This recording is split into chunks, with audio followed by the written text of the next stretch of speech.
Diz assim o texto, capítulo 15, da primeira carta de Paulo aos Coríntios: Irmãos, venho lembrar-lhes o evangelho que anunciei a vocês, o qual vocês receberam e no qual continuam firmes. Por meio dele vocês também são salvos, se retiverem a palavra assim tal como preguei a vocês, a menos que tenham crido em vão. Antes de tudo, entreguei a vocês o que também recebi, que Cristo morreu pelos nossos pecados, segundo as Escrituras, e que foi sepultado e ressuscitou ao terceiro dia, segundo as Escrituras, e apareceu a Cefas, ou seja, Pedro, e depois aos 12. Depois foi visto por mais de 500 irmãos de uma só vez, dos quais a maioria ainda vive, porém alguns já dormem. Depois foi visto por Tiago e mais tarde por todos os apóstolos. Por último, depois de todos, foi visto também por mim, como por um nascido fora de tempo, porque eu sou o menor dos apóstolos e nem mesmo sou digno de ser chamado apóstolo, pois persegui a igreja de Deus. Mas pela graça de Deus sou o que sou, e a sua graça me foi concedida, não se tornou vã, pelo contrário, trabalhei muito mais do que todos eles, todavia não eu, mas a graça de Deus comigo. Portanto, seja eu ou sejam eles, assim pregamos e assim vocês creram. Ora, se o que se prega é que Cristo ressuscitou dentre os mortos, como alguns de vocês afirmam que não há ressurreição de mortos? E se não há ressurreição de mortos, então Cristo não ressuscitou. E se Cristo não ressuscitou, é vã a nossa pregação e é vã a fé que vocês têm. Além disso, somos tidos por falsas testemunhas de Deus, porque temos testemunhado contra Deus que Ele ressuscitou a Cristo, ao qual Ele não ressuscitou, se é certo que os mortos não ressuscitam. Porque se os mortos não ressuscitam, também Cristo não ressuscitou. E se não ressuscitou, é vã a fé que vocês têm, e vocês ainda permanecem nos seus pecados. E ainda mais, os que adormeceram em Cristo estão perdidos. Se a nossa esperança em Cristo se limita apenas a esta vida, somos as pessoas mais infelizes deste mundo.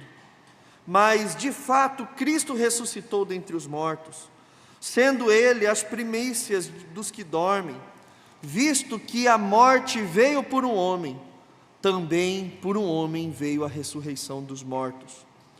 Porque assim como em Adão todos morreram, assim também todos serão vivificados em Cristo. Louvado seja Deus pela sua palavra. Mantenha a sua Bíblia aberta, vamos orar. Senhor Jesus, muito obrigado por essa noite tão especial. Tivemos a oportunidade de ler a tua palavra e justamente um salmo que fala sobre a ressurreição de Cristo. Davi, já inspirado pelo Senhor, vislumbrando a vista da vinda do Messias, já profetizou que o corpo dele não sofreria podridão, não apodreceria, não seria corrupto. Também lemos na intercessão a Deus, texto maravilhoso, que também nos aponta sobre a nova vida em Cristo Jesus. E obrigado porque temos a oportunidade de cantar também uma música que fala sobre isso, que o Senhor venceu a morte e vivo está. E obrigado porque o Senhor falará aos nossos corações também através da tua palavra. Nós oramos assim em nome de Jesus. Amém. Creio em Deus Pai Todo-Poderoso, Criador dos céus e da terra, e em Jesus Cristo, seu Filho único, nosso Senhor, o qual foi concebido por obra do Espírito Santo, nasceu da Virgem Maria, padeceu sob o poder de Pôncio Pôncio Pilatos foi crucificado, morto e sepultado, desceu à mansão dos mortos, ressuscitou ao terceiro dia. Irmãos, não diminuindo todas as outras afirmações que foram feitas nas pregações anteriores, em cada linha que nós estudamos e meditamos do credo apostólico, mas sem dúvida alguma, e baseado no texto de Paulo, essa simples e potente, contundente frase da quinta linha do credo, para nós é a mais importante. Porque se a ressurreição de Cristo não tivesse acontecido, vã seria o nosso ajuntamento, equivocada seria a nossa fé, de nada valeria a nossa crença. Porque muitas pessoas significativas, bondosas e de grande referência para o mundo morrem todos os anos e todas as épocas. Mas apenas uma morreu e tornou a viver. Apenas uma pessoa morreu e ressuscitou e nunca mais morreu de novo. Porque na Bíblia nós temos relatos de pessoas que sofreram morte e foram ressurretas novamente pelo poder do Espírito e por obra divina, mas elas tornaram a morrer. Lázaro foi ressuscitado, mas voltou a morrer. A filha da viúva, o filho da viúva morreu, mas ressuscitou e morreu novamente. Agora nós nos juntamos ao redor daquele que morreu e vivo está para todo sempre. E essa verdade ela é tão importante para as nossas vidas, e ela consta no credo apostólico, porque lá no primeiro, segundo e terceiro século, surgiu um movimento gnóstico, que na verdade era uma junção de inúmeros movimentos heréticos, que já estavam tentando desviar e introduzir falsas doutrinas no meio da igreja. Por exemplo, em relação à ressurreição, havia um grupo que dizia que Jesus não morreu, que na verdade enquanto ele estava indo para a crucificação, no meio daquela agitação toda, Jesus ele fugiu, e quem tomou o lugar de Jesus na cruz foi Simão Cirineu, e ele que morreu. E por que não encontraram o corpo de Jesus? Por que as pessoas viram Jesus? Porque não foi Jesus que morreu, mas foi outra pessoa. Alguns diziam, por exemplo, que o que aconteceu com Jesus foi um desmaio na alma dele. Então quando todos acharam que Jesus tinha morrido, na verdade ele não morreu, ele apenas desmaiou, e no túmulo então ele teve um choque divino, e ali ele despertou do seu sono. Outros que achavam inconcebível a ideia de Deus morrer, diziam que na verdade não foi Jesus que morreu. A verdade era que um homem na Palestina do primeiro século foi escolhido por Deus, e sobre esse homem repousou a unção messiânica, e a partir daquele momento esse homem comum se tornou Cristo. Mas na hora da crucificação, quando ele clama: Senhor, Senhor, por que me abandonaste? É porque a unção messiânica saiu desse homem simples e comum, e de Messias ele se tornou uma pessoa comum, por isso ele morreu, e não foi Deus que morreu. Mas todos esses pensamentos, eles não têm qualquer relação com o texto bíblico e aquilo que o próprio Paulo ele vai enfatizar, porque o sentido, meus irmãos, da nossa fé é que a morte morreu pela morte de Cristo que ressuscitou. Jesus ele ressuscitou para que nós tenhamos esperança. Um homem morrer martirizado por uma boa causa ou por demais pessoas é um gesto muito singelo, altruísta, maravilhoso, histórico. Mas a única coisa que pode resolver a situação de morte do ser humano lá do Éden, de queda, é se alguém morresse, vencesse a morte e tomasse a chave do inferno nas mãos, pudesse lançar uma nova vida, uma nova esperança, uma nova maneira do homem obter redenção. E essa pessoa é Jesus Cristo. A morte foi morta pela morte de Jesus, porque para o judeu, Deus morrer é algo escandaloso. Foi esse, por exemplo, o dilema de Tomé, um judeu fiel, lá em João capítulo 20. Tomé, a gente pode olhar e falar assim, ele era um incrédulo, e a Bíblia diz que ele não creu de fato, mas Tomé, ele se esmerava em ser um judeu exemplar. E para o judeu exemplar, o Deus que ele cria era um Deus invisível. O Deus de Abraão, Isaac, Jacó, que se manifestou, mas está em outra realidade, outra dimensão. Esse Deus não se torna Emanuel. Esse Deus não é um Deus que está conosco ali em carne e osso. E quando Jesus aparece diante de Tomé, ele incrédulo, ele fala: eu não posso crer se eu não tocar, se eu não sentir, se eu não ver com os meus olhos. Aí Jesus vem e fala: toca, vê, põe a sua mão no meu lado. E aí Tomé, então, quando ele põe, ele se dobra de joelhos. Esse Deus invisível estava aqui, ele ressuscitou e continua aqui. Tanto que Tomé, ele faz uma referência de uma frase que tem um peso para o judeu no Antigo Testamento: Deus meu, meu Deus.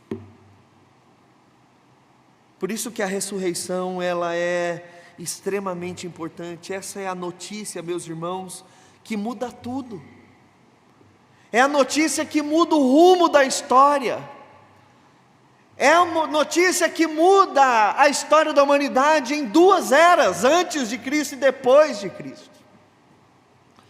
Por mais que nós tenhamos personalidades notáveis ao longo da história, nenhuma delas se tornou um marco temporal. O mundo não é dividido antes de Einstein e depois de Einstein, mas é antes de Cristo e depois de Cristo, porque Ele ressuscitou, e isso muda tudo. E a despeito dos fatos históricos, isso é apenas negado por aqueles que cultivam uma agenda, a qual é favorecida a partir da negação da ressurreição de Jesus, porque uma vez que nós aceitamos a ressurreição de Jesus, nós passamos a ter uma condição de servos, obedientes, submissos e comprometidos com a agenda divina e não com a nossa própria. Se Jesus não ressuscitou, não precisamos ter compromisso com Ele, porque Ele é apenas mais um homem. Se Jesus é apenas um benfeitor, é opcional me render a Ele ou não, obedecer a sua palavra ou não, ter a palavra de Deus como critério e crivo para a minha vida, se torna apenas uma opção, uma filosofia de vida. Mas a partir do momento que esse homem ressuscita, e ele toma o controle de tudo nas mãos dele, não existem mais opções para o ser humano. Na verdade, existe apenas dois caminhos, e nós sabemos muito bem: o caminho estreito ou o caminho largo, que leva à perdição. Não existe neutralidade. Quando Jesus ressuscita, isso muda tudo, porque nós não temos mais como ficarmos neutros.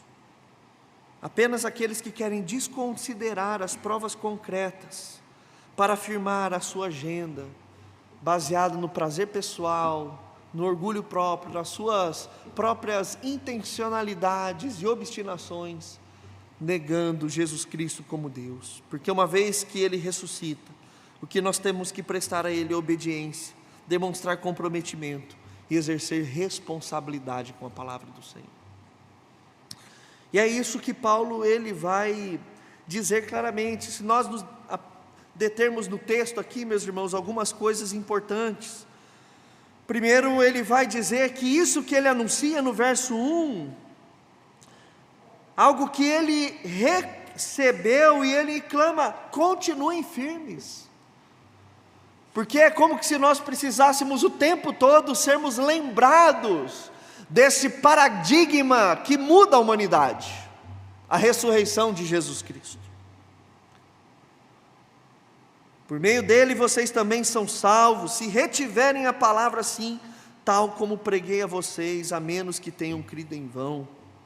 E ele diz: antes de tudo entreguei a vocês o que também recebi. É a mesma expressão que Paulo inicia as ordens dele, alguns capítulos anteriores, sobre a ceia.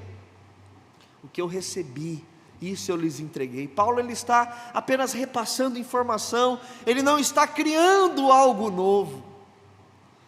E Paulo ele recebe isso tanto do próprio Jesus.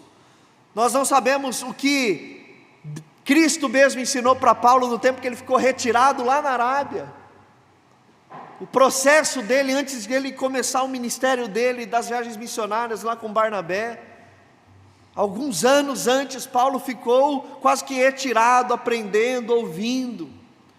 Também aquilo que ele aprendeu e foi repassado a ele pelos apóstolos em Jerusalém, testemunhas oculares da ressurreição de Jesus. Tudo isso é que Paulo ele está repassando. E Jesus diz, ou melhor, Paulo ele diz algo interessante, que ele foi sepultado e ressuscitou ao terceiro dia, segundo as Escrituras.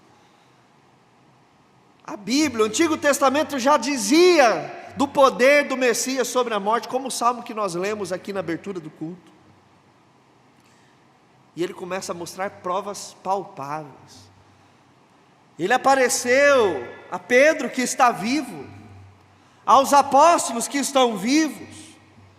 Inclusive não só estão vivos, mas se isso fosse mentira, qual seria o sentido deles levarem uma surra do Sinédrio por uma mentira? Qual teria o sentido deles serem martirizados se aquilo é uma mentira? Qual teria sido o sentido da morte de Estevão morrer por um impostor? Alguém que não morreu, sumiu, desapareceu, apenas desmaiou. Qual seria o sentido? Não, as testemunhas estão aí. Pedro está aí, os apóstolos estão aí. Depois ele foi visto por mais de 500 pessoas, de uma só vez, das quais a maioria ainda vive. Tem alguma dúvida? Vá perguntar. Se isso fosse uma mentira, os discípulos começaram errados, né? Porque para que uma mentira se torne precisa, quanto menos souber, melhor. Agora não, tem um monte de gente. Vai perguntar, pergunta para quem você quiser. Pode ir lá na casa do fulano, do ciclano, eles viram Jesus ressurreto. Depois foi visto por Tiago, e depois de novo por todos os apóstolos. E eu também, Paulo está dizendo, depois lá no caminho de Damasco, Jesus foi até mim. Não foi um sonho, foi uma visão. O Senhor apareceu diante de mim, porque Ele ressuscitou. Aí pulando mais adiante, verso de número 12, olha como Paulo ele vai estruturar o pensamento dele. Ora, se o que se prega é que Cristo ressuscitou dentre os mortos, e o que se prega é verdade, é aquilo que nós mesmos testemunhamos, como alguns de vocês, isso mostra que dentro da igreja, olha que absurdo, tinha gente que dizia crente, mas não acreditava na ressurreição. Como que alguns de vocês afirmam que não há ressurreição dos mortos? Aquelas heresias já estavam adentrando a igreja do primeiro século. E aí então Paulo começa a tentar raciocinar pelo pensamento deles. E se não há ressurreição dos mortos, então Cristo não ressuscitou. Então Cristo foi mais um. Cristo foi só um homem voluntarioso, cheio de sabedoria, mas igual eles tem um monte. E se Cristo não ressuscitou, então é vã a nossa pregação, que a gente está falando de homens comuns apenas, e vã é que vocês têm nele. Porque o que um homem comum pode fazer pelo outro? Qual esperança nós temos se colocarmos a esperança da nossa vida em homens comuns?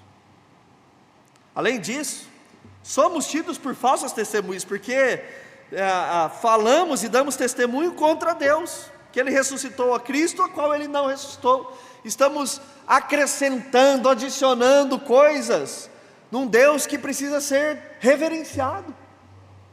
Estamos atropelando as coisas, porque se os mortos não ressuscitam, também Cristo não ressuscitou, e se Cristo não ressuscitou, é vã a fé que vocês têm, e vocês ainda permanecem nos seus pecados, porque Cristo é a esperança e a solução, é a redenção da queda do Éden. Então, se Ele não ressuscitou, vamos fazer o que a gente quer, porque não há mais esperança, não há nada mais para a gente aqui. E ainda mais, aqueles que morreram crendo, os que adormecem em Cristo, estão perdidos para todos sempre, já era. Nem o consolo que você tinha no coração de saber que aquele que você ama morreu em Cristo e está num lugar melhor, esquece.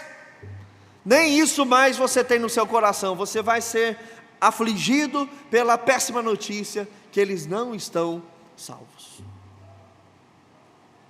Aí ele continua: se a nossa esperança em Cristo se limita apenas a essa vida, somos as pessoas mais infelizes desse mundo, porque estamos estruturando toda a nossa vida e baseando em uma pessoa comum, uma pessoa ordinária, das quais pode surgir uma a cada mês.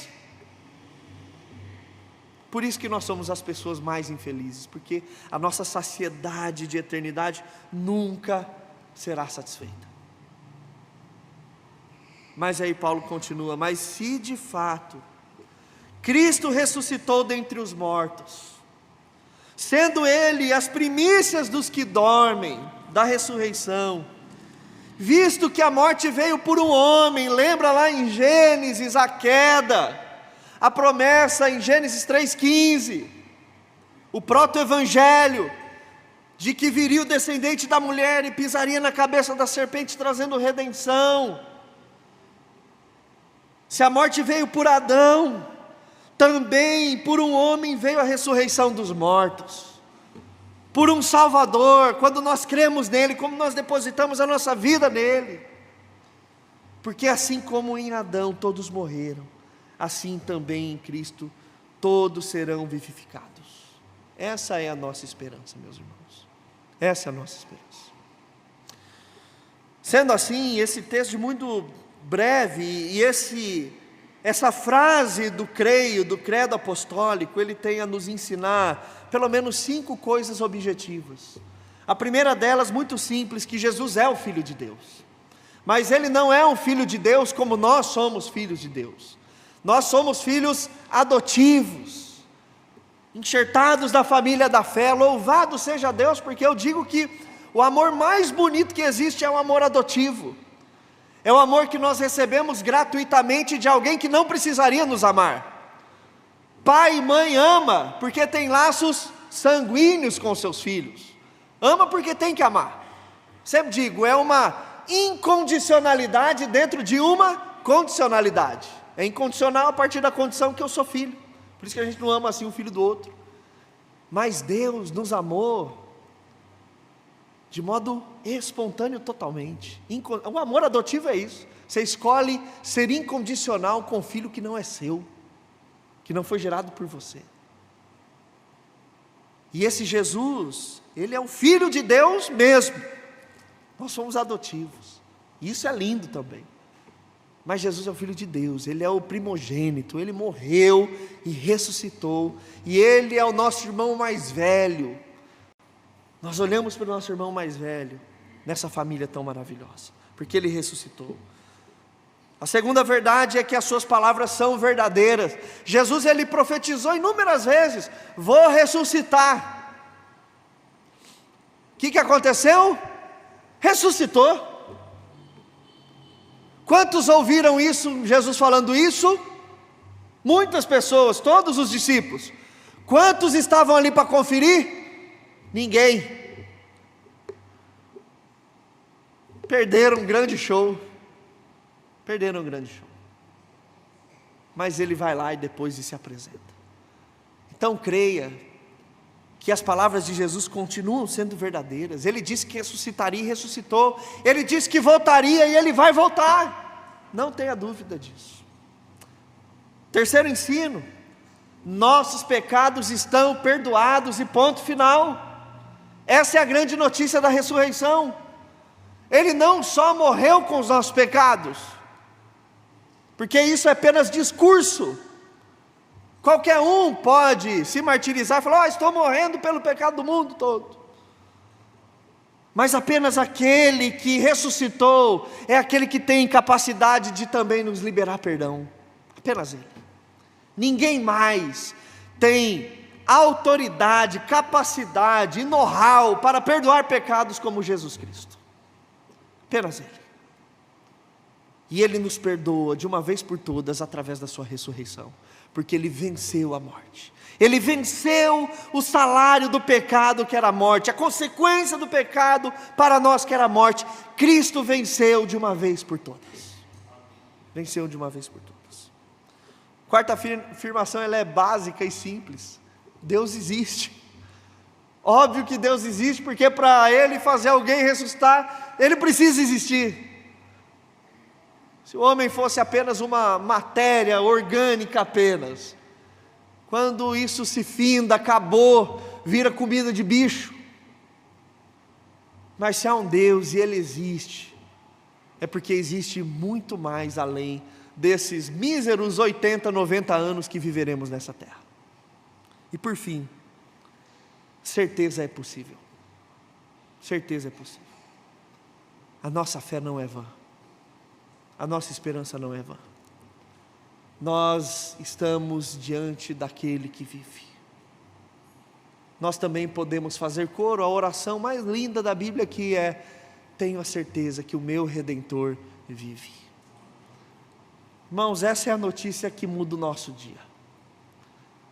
Você pode estar estrupiado, arrebentado, sua vida emocional pode estar uma desgraça, sua semana pode estar caótica, você pode estar doente, você pode estar com dívida, não sabe como vai pagar, não bateu meta esse mês, pode estar tendo problema na sua família, as coisas não podem estar indo como você deseja, problema na tua empresa, você não está vendendo como devia.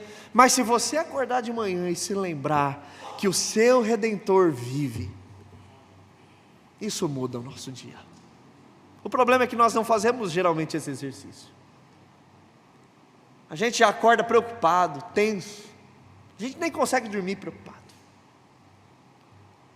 Mas creia que de duas uma: ou os nossos olhos abertos verão Ele vindo em glória, ou quando os nossos olhos fecharem para esse mundo, nós nos abriremos Ele e veremos Ele na eternidade. Lembre-se, o nosso Redentor vive. A morte não pôde vencê-lo. Ele venceu a morte e está vivo.